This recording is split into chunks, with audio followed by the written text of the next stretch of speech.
И така, здравейте! Да разгледаме една тема. Какъв подарък ви готви съдбата? Като общо отчетен. Да видим кои сте вие първо и тогава да разгледаме темата.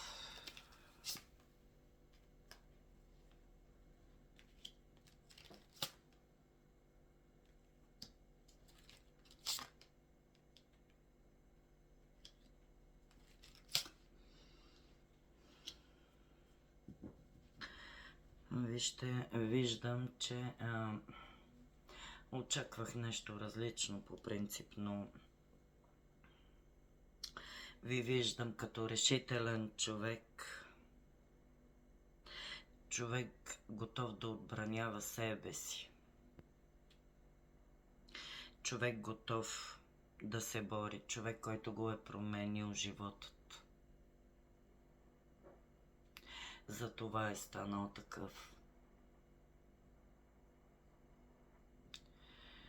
Добре, хора, да видим какъв подарък ви готви съдбата.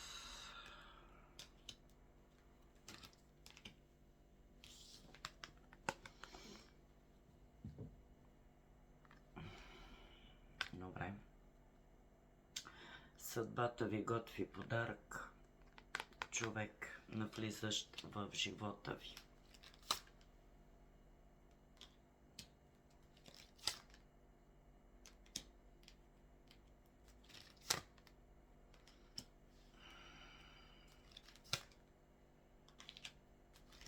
Секунда само да изясним.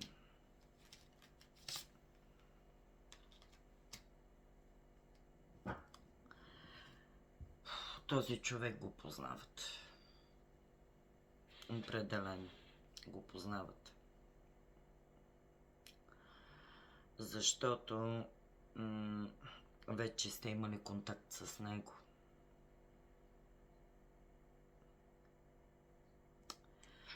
Имало е някакво нараняване, някаква злост между вас.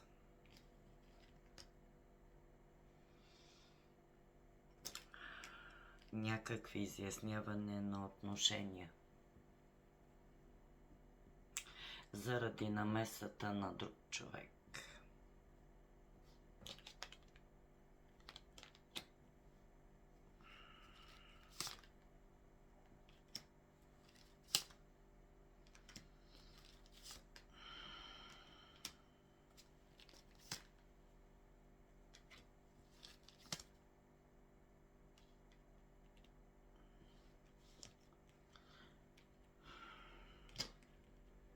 Не мога да повярвам, пак ли бившите? Вижте, надявах се да е нещо по-различно този път. Я подаръци, я нова работа, нови познанства, нови приятели. Но тези ваши бивши явно доста хора гледат. В подобни ситуации били. Този човек, подаръкът, който чакат,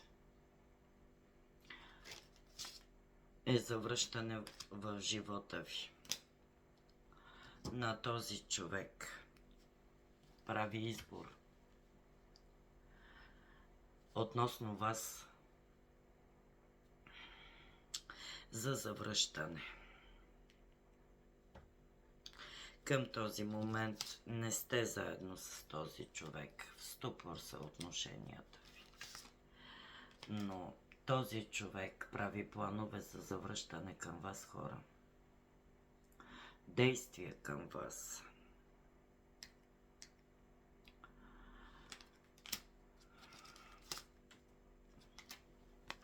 Защото имате взаимни чувства останали. Надежди, мечти от негова страна. Просто е направил грешка. И ще пожелая завръщане, ако го приемате като подарък това нещо. Окей. Но вие решавате дали да допуснете подобен човек отново в живота си. Щом веднъж е избрал друго, каква е гаранцията, че няма да го направи? Предателят винаги остава предател, поне за мен. Но решенията взимате вие все пак. Това са вашите отношения. Обичам ви, хора. Бъдете разумни.